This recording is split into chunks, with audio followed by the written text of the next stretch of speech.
दिनांक 6 ऑक्टोबर रोजी रात्री 11:15च्या सुमारास अमीर मकबूल खान हा 34 वर्षीय इसम चिंचवड पोलीस स्टेशनच्या हद्दीत असलेल्या विजय बियर बारच्या समोर असलेल्या एका दारूच्या दुकानात दारू विकत घेऊन काउंटरजवळ दारू पीत थांबला असताना शेजारी एका अज्ञात इसमाने त्याच्या बाजूला येऊन थांबला।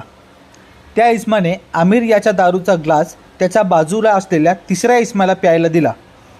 याचा राग मनात धरून अमीर मकबूल खान याने त्या इसमाला शिवेगाळ करत चपलीने मारहाण केली। त्याचप्रमाणे दुकानाच्या बाहेर देखील या दोघांमध्ये हाणामारी चालू झाली। अमीर मकबूल खान याने सदर इसमाला वीट फेकून मारली म्हणून चिडून त्या इसमाने त्याच्याकडील स्क्रूड्रायव्हर अमीर मकबूल खान याच्या छातीत खुपसून त्याचा खून केला व घटनास्थळावरून तो पसार झाला। या घटनेची माहिती मिळताच चिंचवड पोलिसांनी घटनास्थळी धाव घेत पाहणी केली। अमीर मकबूल खान याचा शवविच्छेदनासाठी पाठवण्यात आला। त्याचप्रमाणे चिंचवड पोलिसांनी अज्ञात इसमाविरोधात भारतीय न्याय संहिताचे कलम 103 प्रमाणे गुन्हा दाखल केला।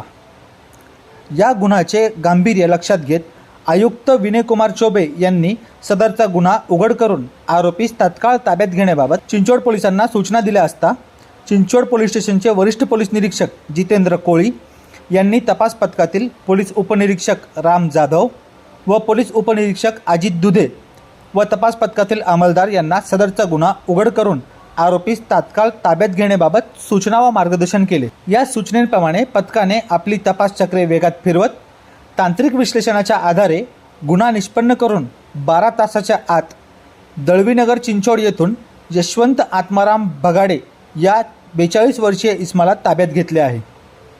सदरची कारवाई पोलीस आयुक्त विनयकुमार चौबे, सह पोलीस आयुक्त शशिकांत महावरकर, अपर पोलीस आयुक्त वसंत परदेशी, सह पोलीस आयुक्त परिमंडल 1 स्वप्ना गोरे, सहाय्यक पोलीस आयुक्त चिंचवड विभाग मुकुटलाल पाटील, चिंचवड पोलीस स्टेशनचे वरिष्ठ पोलीस निरीक्षक जितेंद्र कोळी, पोलीस उपनिरीक्षक राम जाधव, अजित दुधे, पोलीस अंमलदार धर्मनाथ तोडकर, उमेश मोहिते, उमेश वानखेडे, रोहित पिंजरकर, पंकज बदाने, अमोल माने, रहीम शेख, प्रीतम फरांदे, जगदीश भामरे, जयश्री जमदाडे, नूतन कोंडे यांनी मिळून केली आहे।